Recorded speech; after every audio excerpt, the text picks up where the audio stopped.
My name is Mark and I'll be the chair for the next 4 sessions this afternoon, which is a really interesting sort of time in the life of a pregnancy. We look at a sort of period from 12 weeks on and what sort of issues you might encounter.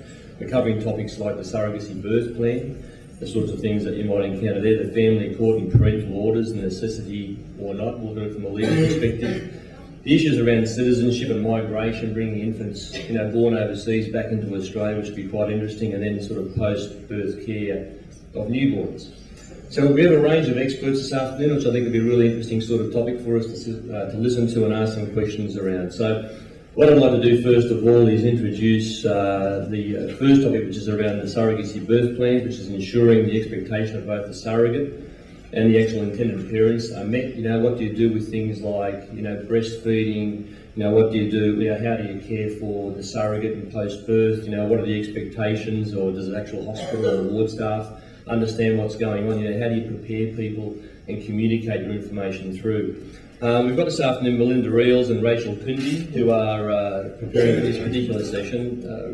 I can say that Melinda is incorrectly stated in our book as Kate Baum, no relation to Jason. But I can say that Melinda is a registered midwife and a child educator. She was previously the national president of the Childbirth and Parent Educators for about 6 years. She's passionate about the factual and realistic information that parents should expect at birth and in preparation for birth. She runs her own business on maternity craft, and is I can say from a personal perspective, Melinda, during the birth or the preparation for the birth of our daughter some 7 years ago, was instrumental in helping us prepare for that period while we're in the United States. So certainly great to have Melinda on board. Rachel Kundi, from a different perspective, began to look at being an egg donor in 2005. Donated 4 times to 3 different couples, was successful in allowing those couples to give birth to 3 girls. Fantastic. Rachel, in her part-time, has 3 children of her own, 3 girls of her own, obviously, and we heard from her husband yesterday, which is a very supportive husband, which is great. And in the meantime, she's also studying to become a midwife. So, Melinda and Rachel, I'd love to welcome you on board and look forward to your own session. Thank you.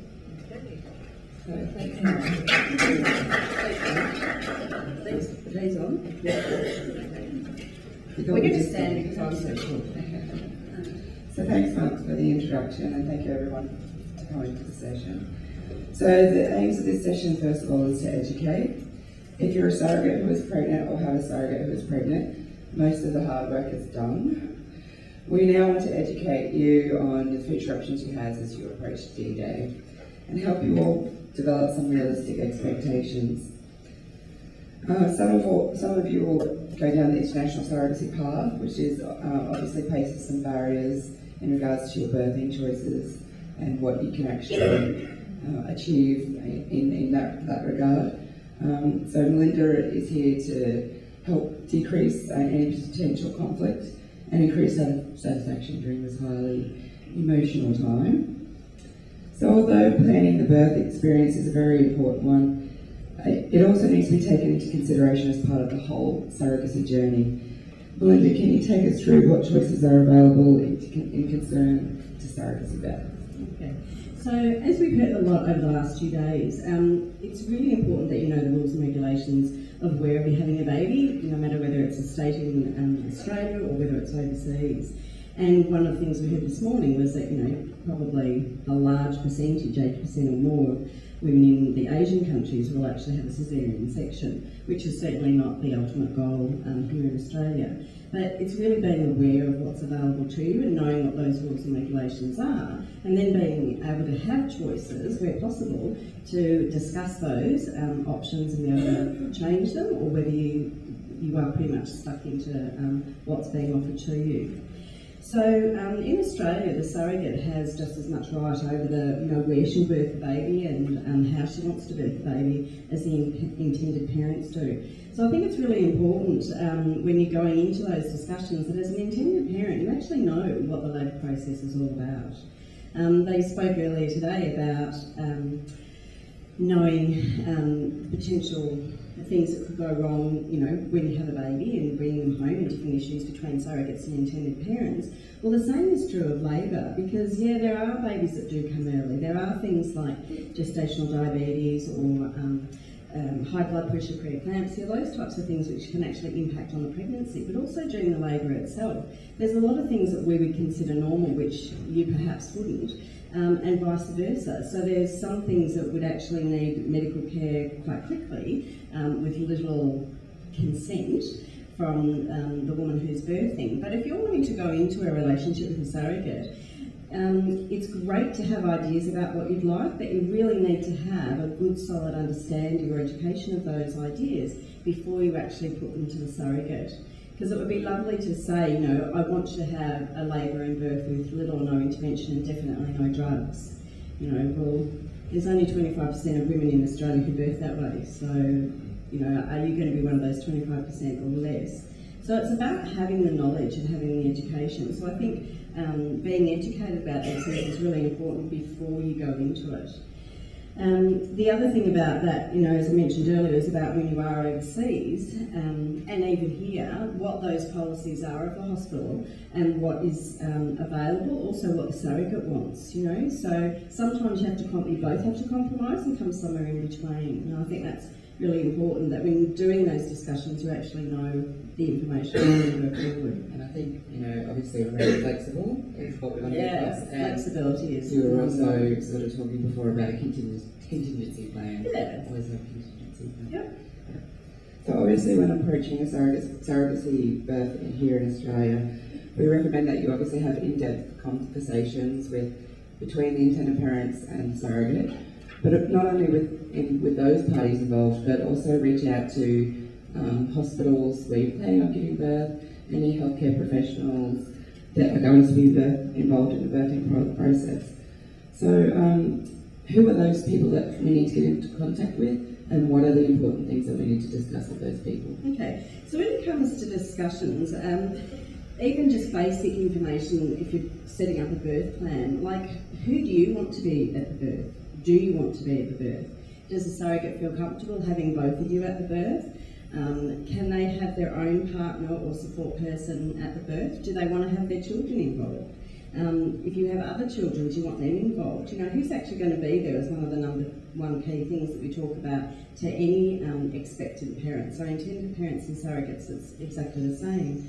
Other things that come into play with birth plans is if there is intervention, who has the right or the responsibility to actually say that this intervention is okay? Is it the surrogate who's actually going through the labour, or is it the intended parents? So they're the sorts of things that you need to talk about as well. You know, like if a caesarean section is required. And then one of the most important things is who has first contact with the baby. And well, I shouldn't say obviously, but nearly always in Australia that baby would go directly to the intended parents. But actually in the other countries, the baby will often go straight to a paediatrician or a midwife before they actually come out of the operating theatre and then come to the intended parents themselves. So we also, I guess, we have to take into consideration that the surrogate's given birth before. They know, they do have some idea of what to expect, even though every birth is different. Yeah, definitely. So education is obviously key. Yeah, so going back to education and flexibility, yes. They're going to be the two words that you just hear. So, as I mentioned, we also need to reach out to healthcare providers and hospitals. Yep. And obviously that was a big issue that Karen and I found when we were one of the first surrogates in Queensland to give birth. Mm-hmm. Many hospitals had never even heard of surrogacy births in Australia. So who do we need to contact? Yeah. Well, if you consider there's 55 midwifery units within Victoria, just as an example, and we've had 12 births in the previous year, then you know 1 in 5 of those hospitals has had one birth as a surrogacy related birth. And so we're looking at an industry that's really, really new in all over Australia. And so a lot of hospitals can kind of be one of two ways, really, having worked in private hospitals in particular for far too long, that hospitals make policies And there are some hospitals that will make you stick to those policies. These are our policies and we want you to follow them. Others are much more open and flexible about what it is that they can actually offer to you, and what's included in your birth plan can potentially be included in the care that they offer you, or there can be some compromise about it. So again, choosing the surrogate will often in Australia choose the place of birth, but it's getting to know not only what the surrogate's needs are and the intended parents, but you need to talk to the obstetrician who's going to be caring for that pregnancy and potentially having an impact on the labour itself. You need to talk to the hospital staff, so the key people who are going to be with you during that process. And you also really want the hospital staff to educate their staff. So the managers really need to be educating the staff about it, so that you're not getting a lot of information or questions back, which you often will, because it's, a pretty rare event these days. And it will become more and more popular, hopefully. But at the moment, there's a lot of people who don't even know it exists in Australia, let alone that it's happening in their hospital, So communicating with them, and actually, I always recommend having a discussion quite early on, maybe around about 20 weeks, and then making sure you have another appointment with them around about 36 weeks. So that things might have changed during the pregnancy, or other things, policies, rules might change. So being able to adapt to those and being able to include those in your expectations. Because like Rachel said, we want this to be the best possible experience you have. We want to make it as smooth as possible. So by trying to decrease the amount of unexpected things that are happening, you'll actually find that it's a better experience for you. I think the policy issue is a big issue, because especially when women who are surrogates who have to have a caesarean section don't have any other choice, but they want both intended parents there, and the doctor says it's okay, but the hospital policy actually says only one birthing partner. So obviously getting in touch with the hospital is a big thing that you need to do. Yeah. And you've obviously worked with international couples before, with Mark and Renata. Yep. Is there anyone that people can get into contact with overseas? I think that, again, the best place is to go through either your agency, or if you have access to the hospital that's actually where the birth is occurring, and talk to them about what's actually going to happen, and then looking at, is there any way that you can tweak that or fine-tune that yourself if you want to. Because I've been a manager, a senior manager in several private hospitals in Melbourne, and I know that you can change policies. I know that they're set for certain reasons, but they're set for about 75% of the birthing population. So if you come in and you have valid reasons and you have information to support it, and you can have a very rational discussion about why you'd like something changed, there's often no reason why we can't accommodate that. It's just if people come in demanding things that you tend to get you back up and go, whoa, But it's a really good idea to, again, have the flexibility and the education and the information to support the decisions that you want to do. And policies can be changed, so that's an important thing too. I think that's a very important point you make, especially in Australia, where we already mentioned surrogacy. It doesn't happen very often, and a lot of hospitals don't have policies created for surrogacy births. So you might be the first surrogacy birth happening in your hospital. So they may base a policy around your expectations. So yeah, have a clear understanding of what you'd like, but be realistic as well. Yeah. So just to give you a brief example, a lot of intended parents would like to stay in the hospital. Well, most hospitals have a 90% occupancy rate. Their babies aren't born. It's not like booking a hotel where you can book a certain date and time and period. For some occasions, yes, that can happen. But still, there's all those other babies that have been born that, randomly come anywhere in a 2-week period before or after their birth. So they may say to you, look, if it's possible, we'll give you a room that you can have next door, or we can put a bed in that particular room. But if there are other things happening in other couples also there, then that room may not be available, because we can't send someone home because you're taking up an extra room or an extra bed. So again, there's that degree of flexibility, knowing that what's available, but also things that might come up at the same time. And possibly having a backup plan. Having contingency plans. Yeah. Big on contingency plans. Is there anything else that you'd like to add? No, I don't think so. Okay, so just to, there is a handout in the delegate packages, of everything we've covered today. But just to recap the key issues here, we think that you should all be aware of the laws and legislation that pertain to the state or country of birth. Be educated about pregnancy, everyone, even if you've done it before. Educate yourself again about pregnancy, labour and the postnatal experience. Make realistic choices using accurate information. Take the time to see the surrogate or the intended parent's point of view, and that comes down to being flexible again. Discuss issues at relevant times during the pregnancy. Obviously, you can have a discussion about birth at the beginning, but your expectations are going to change while you're pregnant. Provide positive support throughout the pregnancy, birth and postnatal period. Be flexible, obviously, we've already said that a few times. And lastly, enjoy it, enjoy the experience. You're either fulfilling your dream to be a surrogate mother or you're becoming parents. You know, it's an exciting experience and you should take the time to enjoy it. That's great.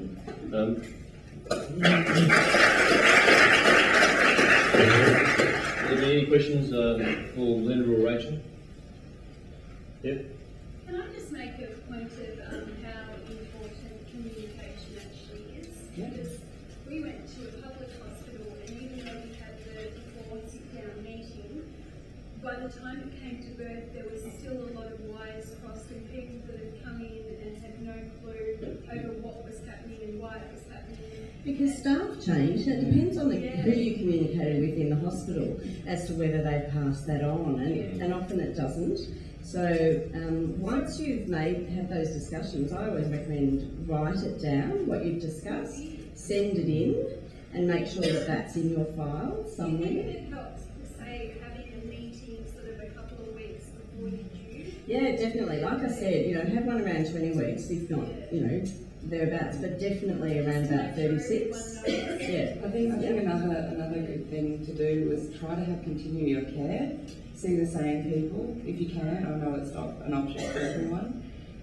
There's some great midwifery clinics, obstetricians obviously, but obstetricians don't always talk to the staff in the hospital. So yeah, I mean, as we said, it's so new. There's just people that aren't educated about it. So they're just not going to know that. They're not going to think, oh yeah, there might be a surrogacy pregnancy today. That's right. So yeah. Oh, I think they probably will. Everyone will come back. Yeah, it does get talked about. I think just going on from Amy's point, it's really important to have an advocate within the hospital system with you, whether it be a head midwife or a patient liaison officer. We were really lucky to get into the midwives clinic at the hospital that we're going through, and we like the continuity of care, but also the discretion. We don't want to have to explain a surrogacy situation to everyone who we go through. Nursing unit managers are fantastic. You get in contact with the nursing unit manager in the birth suite and in the postnatal ward, and they'll be your advocate. Yeah, exactly. And our advocate is going to take things to management if there's any issues. They do have a clear defined surrogacy policy, but she did state that it is flexible. They have really strict rules on the amount of people within the birthing suite. But she's come to us and said, if you have an issue with 3 people going into the birthing suite instead of the recommended 2, at any time you can give me a call, whether it's 2 o'clock in the morning, and I will tell the staff who are on there, this is a different situation, and everything's been done to make sure that it's in everybody's best interests. But we found it really helpful to have that one person or those 2 people within that hospital who really care about the process that we're going through. And it's only a good thing for a hospital to say we have a surrogacy case and it's gone really well, and that's good because feeding out into the surrogacy community, people often say, what hospital are you going through, or what obstetrician are you using? And for us personally, we actually found the approach coming from a public hospital was better than the approach that was coming from a private obstetrician in our particular instance. Yeah. Can't comment on that. I was wondering about the comment from the previous session that one of the doctors said that the surrogates tended to prefer a caesarean rather than a delivery because to a higher emotional attachment. I'd like to know what the Australian surrogates views are on that. Oh look, there's a very, very small percentage that might go into it thinking, oh, maybe if I have a cesarean I won't have that bonding, but honestly, cesarean or not, you know, most surrogates don't bond with the baby. Most surrogates don't bond with the baby. Even if they have the most amazing spiritual home water birth, they still don't bond with the baby. Because from the beginning, you go into it knowing that you're getting pregnant with someone else's baby.